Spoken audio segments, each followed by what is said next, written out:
Ukrainian F-16 jets in action. Ukrainian pilot details air battles and missile evasions. The date is January 5th, 2026. Subscribe to Defense Reports, your go-to source for timely, in-depth military and defense reports. I'm Alex.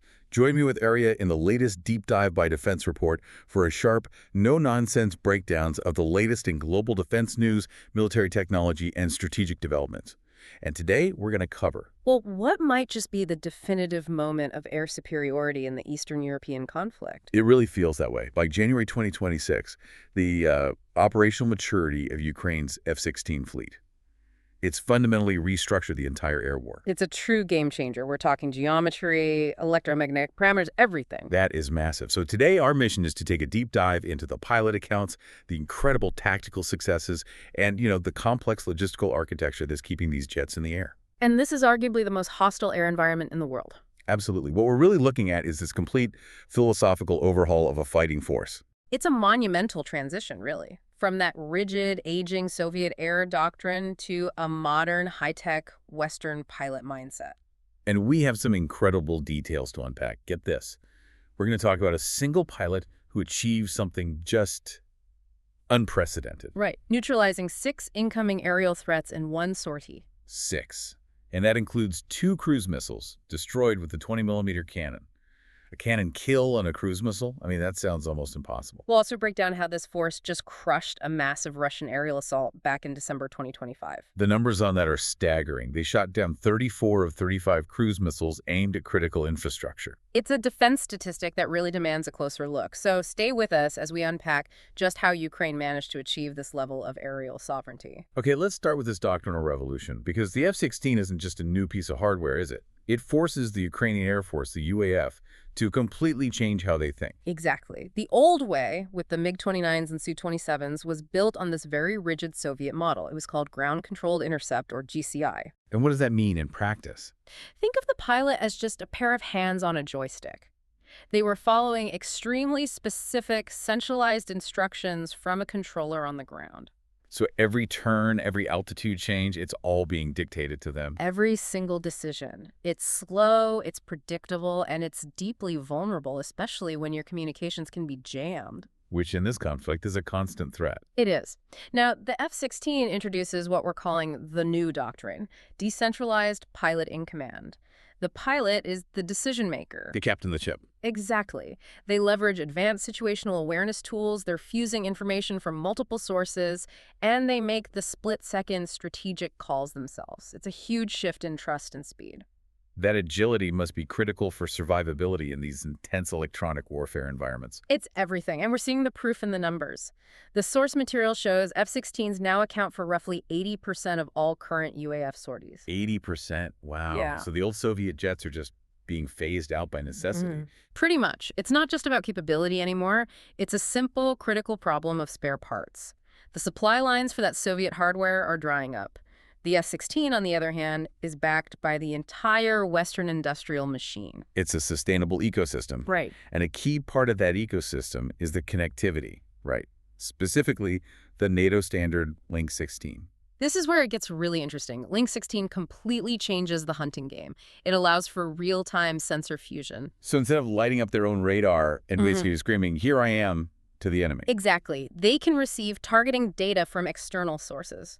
Think NATO AWACS planes flying in international airspace, or sophisticated ground-based air defense radars. Which lets them fly passive. Precisely. They become ghosts in the air. They get all the data they need to target an incoming threat without emitting a single blip themselves. So the Russians literally don't know the F-16 is there. Not until the absolute last moment, when a missile is already on its way. It is the ultimate ambush tactic. Okay, so let's talk about the weapons that make those ambushes so deadly. What's the air-to-air loadout looking like? It's a powerful suite. The backbone is the AIM-120 AMRAAM. That's their go-to medium-range supersonic missile. But they also have the shorter-range AIM-9M and the very advanced, very maneuverable AIM-9X for closer engagements. A really flexible combination. But you mentioned a key problem they solve is suppressing Russian air defenses. That's where the AGM-88 HARM comes in. Yes, suppression of enemy air defense, or SEAD. The HARM missile is specifically designed to home in on the electronic signals from surface-to-air radar systems. Like the S-300s and S-400s.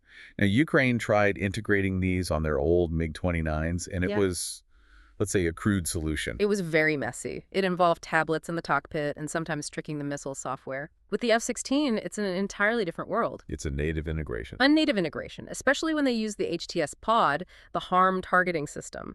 This pod gives the pilot a perfect surgical map of all hostile radar missions. So they can pick their targets with precision from a safe distance. Right. It transforms SEAD from a desperate, high-risk gamble into a managed, precise operation. And that clears the way for other missions. Like precision ground strikes, we're seeing them rely heavily on two specific munitions for that.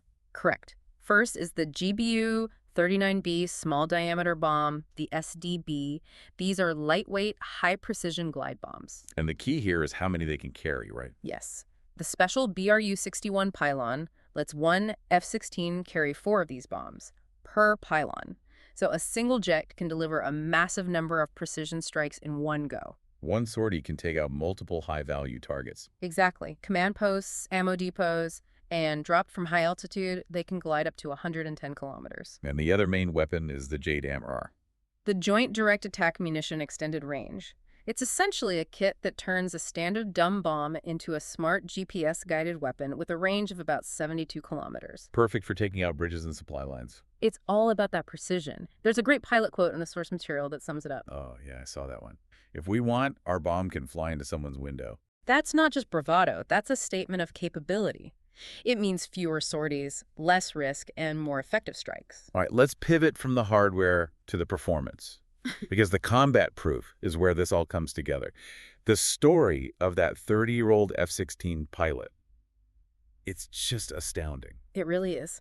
This sortie demonstrated the absolute peak of what this platform and a well-trained pilot can do. He was scrambled to intercept a cruise missile barrage. A standard mission at this point. Right. And the initial part was textbook. He used 4 AIM-120 AMRAAMs to destroy 4 incoming cruise missiles. Mission accomplished. But he didn't just turn around and go home. This is where that pilot and command doctrine really shines. Exactly. He stayed in the fight. Having used up his AMRAAMs, he then used the F-16's internal M61A1 Vulcan 20mm cannon. The gun, something you almost never hear about in modern air combat. To destroy 2 additional cruise missiles. Wait, a cannon kill? Yeah. On a low-flying, fast-moving cruise missile, the level of skill and nerve required for that it's off the charts. It is. You have to get dangerously close. It's the first time we've seen recorded gun kills against cruise missiles in this conflict. It's truly unprecedented. That's an incredible story of individual skill. But the strategic impact was really proven during that massive barrage on December 23rd. That attack was designed to completely overwhelm Ukrainian air defenses. The scale was enormous. 635 drones, 38 high-end missiles. Including 3 of the Kinzhal aeroballistic missiles and 35 cruise missiles. And the F-16 squadrons were the centerpiece of the defense. They achieved an interception rate against those cruise missiles that is just stunning. 97.1%. 97.1%. They shot down 34 of the 35 cruise missiles. That one number validates this entire strategy. It validates the training, the data links, the doctrine, everything. But it's important to note the limitations, right? Yes. The 3 Kinzhal missiles were not intercepted by the F-16s. Those still require dedicated systems on the ground, like the Patriot. But against cruise missiles, the F-16s proved to be a near impenetrable shield. And that success isn't static. It depends on winning the constant invisible war in the electronic spectrum, the EW countergame. A never-ending battle. And what's fascinating here is the speed of the Western response. The EW pods on these F-16s came from places like Denmark and the Netherlands, so they weren't standard U.S. inventory. So U.S. engineers had to figure out how to update them on the fly. From scratch. The U.S. Air Force's 68th Electronic Warfare Squadron developed a new reprogramming capability at warp speed. And they're using combat data directly from the Ukrainian pilots. That's the key. They get real-world data on Russian jamming techniques and push out software updates to the EW pods within a 2-week window. 2 weeks. That intelligence cycle is incredibly fast. It has to be. It's what allows them to maintain these pockets of air superiority, carving out safe zones to operate in, even when the jamming is intense. None of this matters if the jets are just sitting ducks on the ground, though. Russia's strike cycle is fast. They find a target, a ballistic missile is on its way. How are the Ukrainians keeping these planes safe? They've mastered a concept called Agile Combat Employment, or ACE. Internally, they call it the shell game. The idea being the F-16 is never where the Russians think it is. Exactly. Constant movement. They operate from dispersed, sometimes improvised locations. We're talking civilian airstrips, reinforced sections of highway, anywhere you can land and service a jet. That sounds like a logistical nightmare. It would be, but they've gotten very smart about it. The Come Back Alive Foundation, for example, supplied mobile support systems. Right, I read about this. They have these special maintenance vans. Special vans that reduce the ground crew needed to load munitions from, say, 10 or 12 people down to just 3. 3 people. That's a huge efficiency gain. It makes it so much easier to disperse. They also have mobile command modules for mission planning. The result is staggering. Despite Russia constantly hunting them, no Ukrainian F-16 airbase has been permanently disabled. That's a powerful statistic. Now let's talk about the air-to-air fight. Does the F-16 completely close the gap with Russia's high-end fighters, like the Su-35S? Not entirely. On paper, the Su-35S still has an advantage in radar power and missile range, especially with its R-77M missile. It can outrange the F-16's AGM-120 in a head-on fight. So they can't afford to just go toe-to-toe? No, so they've adapted. They use tactics to mitigate that disadvantage. They fly low to reduce the enemy's radar effectiveness. And they use those ambush tactics we talked about. Right. Using the Link 16 data, they can pop up, fire an AMRAAM, and then immediately dive back down into the ground clutter before the Su-35 even gets a clean lock. So it becomes a duel of information and pilot skill, not just raw power. Precisely. Now, looking ahead, Ukraine has a long-term vision for a fleet of 250 modern fighters. What's next after the F-16? They already have the French Mirage 2005F jets operational. Yes, and expected in 2026 are the Swedish Saab Gripen CD fighters. The Gripen is almost perfectly designed for these ACE tactics. It can operate from very short, austere runways. And it brings a critical weapon to the fight, the Meteor missile. With its 200-kilometer range. That could finally level the playing field against the Su-35. The final piece of the puzzle will be their own airborne early warning aircraft, the Saab 340 AEW&C. Giving them their own eye in the sky, so they're not solely reliant on NATO assets. It completes the picture, giving them a fully sovereign and highly capable air defense network. So let's bring this all together. What does this mean for you, for the listener, and for the conflict moving forward?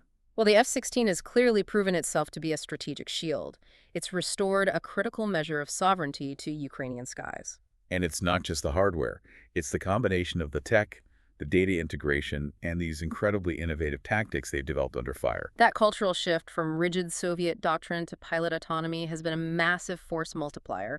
They aren't just using Western gear, they're actively innovating with it. The gun kills, the shell game. But the challenge is still immense. The source material is clear that they face a critical shortage of pilots and a persistent scarcity of advanced munitions. Right. It highlights the absolute need for continuous long-term Western commitment. They're relying heavily on second-hand airframes and boneyard parts just to keep flying. And the strategic importance of this goes far beyond Ukraine, doesn't it? The Mitchell Institute called this a living laboratory. That's a perfect description.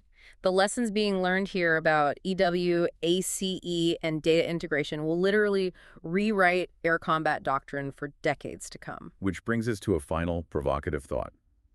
Every day that the West hesitates to provide full and unrestricted support, that's another day for adversaries around the world to watch, learn, and figure out how to counter these Western capabilities. This is a high-stakes classroom running in real time, and the textbooks are being written by the pilots who are surviving on pure skill and speed. You've been listening to Defense Report by Alex and Aria, where we analyze the latest in military strategy, global defense, and advanced weaponry. Subscribe to Defense Reports, your go-to source for timely, in-depth military and defense reports. We'll catch you next time.